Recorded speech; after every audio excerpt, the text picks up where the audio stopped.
আউযু বিল্লাহি মিনাশ শাইতানির রাজিম। বিসমিল্লাহির রহমানির রহিম।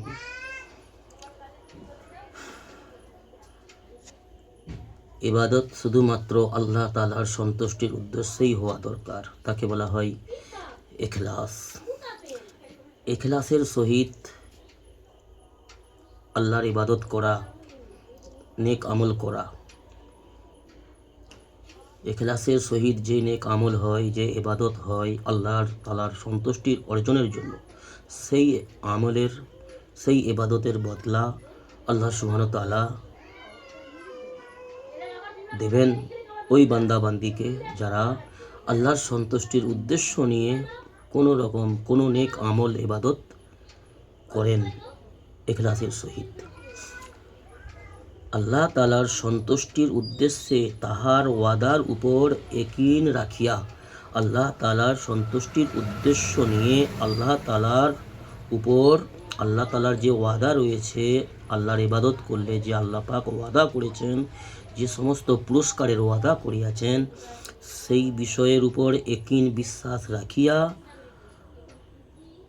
পুরস্কার পাওয়ার আগ্রহে আল্লাহর দেওয়া, আল্লাহর ওয়াদাকৃত পুরস্কার পাওয়ার আগ্রহ নিয়ে আমল করা, একে বলা হয় ইখলাসের আমল, ইখলাসের ইবাদত।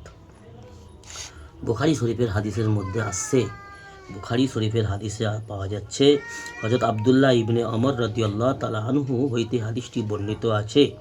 রাসূল পাক সাল্লাল্লাহু আলাইহি ওয়াসাল্লাম ইরশাদ করিয়াছেন, 40টি নেক কাজ, এখানে 40টি নেক কাজের বর্ণনা দেওয়া হয়েছে।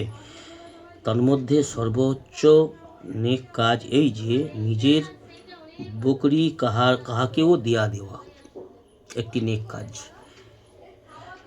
40টি নেক কাজের মধ্যে একটি সর্বোচ্চ নেক আমল এই নিজের বকরি কাহাকেও দিয়ে দেওয়া, যাহাতে সে উহার দুধ দ্বারা উপকৃত হইবার পর উহা মালিককে ফেরত দিয়া দেয়। এমন ব্যক্তিকে দিয়ে দেওয়া যে অসহায়, দুর্বল, কমজোর, যে মহতাজ, এমন ব্যক্তিকে নিজের বকরি থাকলে বা নিজস্ব অর্থ সম্পদ থাকলে তাকে 10,000, 5,000, 20,000, 50,000, যার যেমন ক্ষমতা রয়েছে, তাকে কোনো নেক বান্দাকে, অসহায় বান্দাকে, যারা আমানতদার বান্দা, এমন কোনো আত্মীয় স্বজন, পাড়া প্রতিবেশীর বন্ধু বান্ধবকে সাহায্য করা, সে যাতে করে ওটার দ্বারাই উপকারিত হতে পারে, উপকৃত হওয়ার পরে পুনরায় সময় মতো সে ফিরিয়ে দেবে, এমন ব্যক্তিকে সাহায্য করা, এটি একটি বড় নেক আমল। যে ব্যক্তি নেক আমলগুলির হইতে,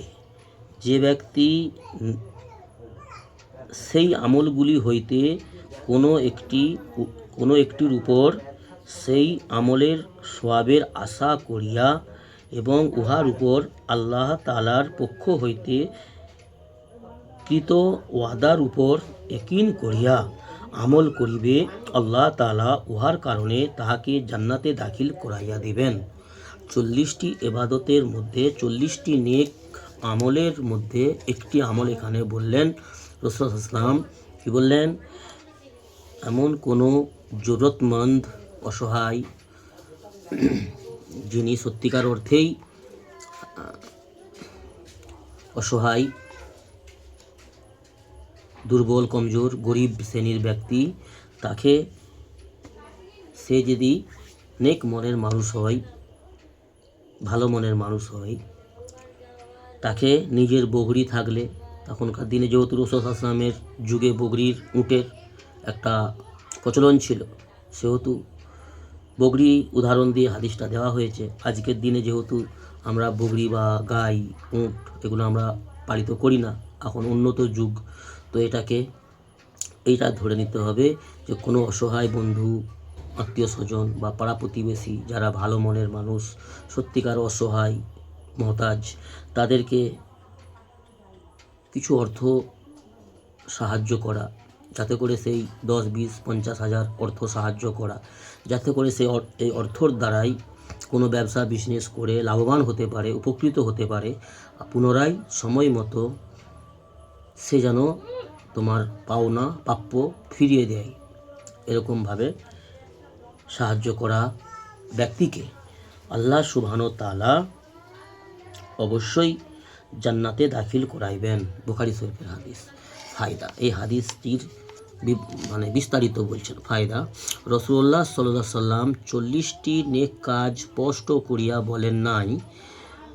সম্ভবত ইহার কারণ এই যে মানুষ যাহাতে প্রত্যেক নেক কাজকে এই মনে করিয়া করিতে থাকে যে হয়তো এই নেক কাজও সেই 40টির মধ্যে সামিল আছে, যাহার ফজিলত হাদিস শরীফে উল্লেখ করা হইয়াছে।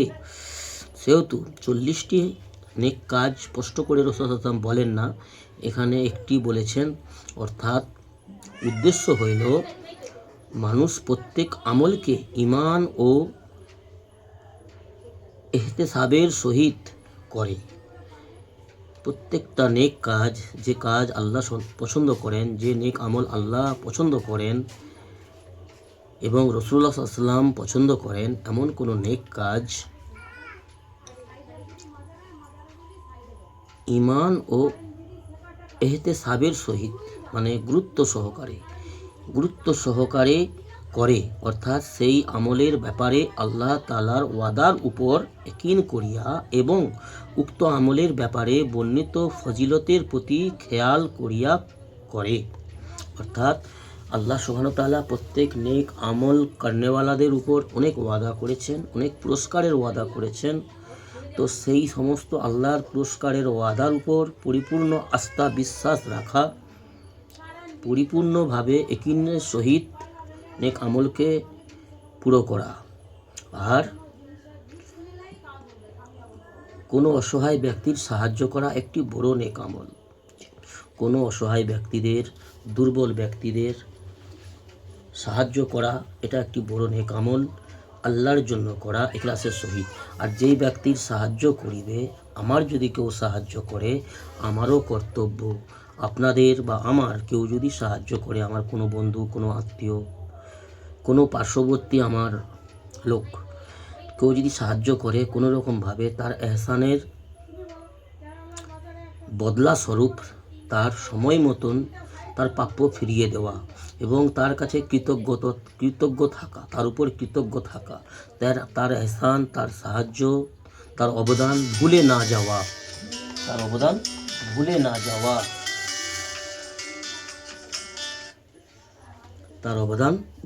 যাওয়া, যাতে করে সেই মানুষটি অন্তরের দিক থেকে যেন কোনো রকমভাবে কোনো প্রকারে কষ্ট না পায়। জি, পারলে তার কখনো সাহায্য করা, এটা ভালো। কিন্তু যদি তার সাহায্য করতে নাও পারি, তাকে যেন কোনো রকম বাজে কোনো কথা বলে মুখের দ্বারাই তাকে কষ্ট না দেওয়া, সে যাতে অন্তরের দিক থেকে কোনো কষ্ট না পায় আমার তরফ থেকে। যেহেতু সে আমার একসময় বড় উপকার করেছিল, তার দ্বারাই আমি অনেক উপকৃত হয়েছি, লাভবান হয়েছি, আমার সংসারের কষ্ট মোচন হয়েছে, সেহেতু তাকে কোনো রকমভাবে কষ্ট না দেওয়া, মুখের দ্বারাই বা ব্যবহারের দ্বারাই তাকে কোনো রকম বাজে ভাষা না বলা, বা তার পরিবার পরিজনকে যাতে করে কোনো রকমভাবে আমি কষ্ট না দিয়ে বসি, যাতে করে তার অন্তরে কষ্ট হবে। এটা হচ্ছে মানবতা। এমন নেক ব্যক্তিকে আল্লাহ অত্যাধিক পছন্দ করেন। আল্লাহ আমাদের সহি বুঝ দান করুন, দিন ইসলামের সহি সোচ, সহি সমঝ, সহি বুঝ এবং ইখলাসের সহিত নেক আমল করনেওয়ালাদের মধ্যে শুমার করুন। আল্লাহুম্মা আমিন। শুধুমাত্র আল্লাহর রাজামন্দির উদ্দেশ্য নিয়ে নেক আমল করা, আর আল্লাহর রাজামন্দির উদ্দেশ্য নিয়েই, আল্লাহর সন্তুষ্টির উদ্দেশ্য নিয়েই অন্যায় কাজ পরিত্যাগ করা, অপরাধের পথ, গুনাহের পথ পরিত্যাগ করে দেওয়া, মনের খাইসকে পরিত্যাগ করা, মনচাহি জীবনকে পরিত্যাগ করা, ছেড়ে দেওয়া, শুধুমাত্র আল্লাহর রাজামন্দির উদ্দেশ্য নিয়ে, আল্লাহর সন্তুষ্টির উদ্দেশ্য নিয়ে, একে বলা হয় ইখলাসের সহিত আমল। আর প্রত্যেকটা আমল আমাদের করতে হবে জনাবে মুহাম্মদুর রাসূলুল্লাহ সাল্লাল্লাহু আলাইহি ওয়াসাল্লামের সুন্নত তরিকায়। সুন্নতকে সঠিকভাবে জানা এবং সুন্নতকে রাসূলুল্লাহ সাল্লাল্লাহু আলাইহি ওয়াসাল্লামের সুন্নত জেনে খুশি চিত্তে আল্লাহর হুকুম মোতাবিক পূরণ করা, এটা নেক মুমিন মুসলমানদের পরিচয়, পেহচান। রাসূলুল্লাহ সাল্লাল্লাহু আলাইহি ওয়াসাল্লামের সুন্নত ছেড়ে কোনো গ্যার কমের তরিকায়, নফসের গোলামি করাকে আল্লাহ পছন্দ করেন না। আমাদের সমাজে অনেক অমুসলমান ভাই যারা রয়েছে, যারা অমুসলমান ভাই যারা দিন ইসলাম জানে না, মানে না, কিন্তু তারাও অনেক নেক কাজ করে, অনেক ভালো কাজ করে। তারা অনেক মানুষের উপকার করে, অনেক জীবজন্তুকে খাওয়ায়, অনেক মানুষকে খাওয়ায়, অনেক মানুষের সহযোগিতা করে অর্থ দিয়ে বিভিন্নরকমভাবে। সেগুলোও নেক কাজ। সেহেতু সেই নেক কাজগুলো আল্লাহর কাছে পছন্দনীয়। সেহেতু সেই নেক কাজের বদলা আল্লাহ তাদেরকে দুনিয়াতে দেয়, তাদের সংসারে শান্তি দেয়, তাদের অন্তরে শান্তি দেয় এবং তাদেরকে সমাজে সম্মান দেয়। এটা দুনিয়াতে আল্লাহ তাদেরকে বদলা দেয়, কিন্তু তাদের জন্য আখিরাতে কোনো বদলার ওয়াদা নেই। কেন? যেহেতু তারা আল্লাহ তাআলার উপর ঈমান আনয়ন করেননি, ইসলামকে স্বীকার করেননি, ইসলামের সিস্টেম মোতাবিক, ইসলামের তরিকা মোতাবিক, রাসূল সাল্লাল্লাহু আলাইহি ওয়াসাল্লামের সুন্নত মোতাবিক তারা নেক আমল, যে ভালো কাজগুলো তারা করে, সেহেতু রাসূল সাল্লাল্লাহু আলাইহি ওয়াসাল্লামের সুন্নত তরিকায় করেনি, তারা তাদের তরিকায় করে, নফসের তরিকায় করে, তারা তাদের মতন করে। যেহেতু নেক কাজ আল্লাহর কাছে প্রিয়, নেক কাজ করনেওয়ালাকে আল্লাহ ভালোবাসেন, তাদেরকে দুনিয়াতে আল্লাহ তাদের বদলা দেয়, কিন্তু আখিরাতে তাদের জন্য কোনো বদলা নেই। আর আমরা মুমিন মুসলমান, আমাদেরকে কর্তব্য আল্লাহর হুকুমকে, আল্লাহর হক জেনে বুঝে আল্লাহর হুকুম মোতাবিক মুহাম্মদ সাল্লাল্লাহু আলাইহি ওয়াসাল্লামের সুন্নত তরিকায় প্রত্যেকটি নেক আমলকে খুশি চিত্তে পুরা করতে হবে আর আল্লাহর শুকরিয়া আদা করতে হবে। আমার দ্বারাই হয় না, আমার আল্লাহ করিয়েছে, তাই আমার দ্বারাই সম্ভব হয়েছে। আলহামদুলিল্লাহ, আল্লাহর শুকরিয়া আদা করা। আল্লাহ আমাদের সেই বুঝ দান করুন। আল্লাহুম্মা আমিন।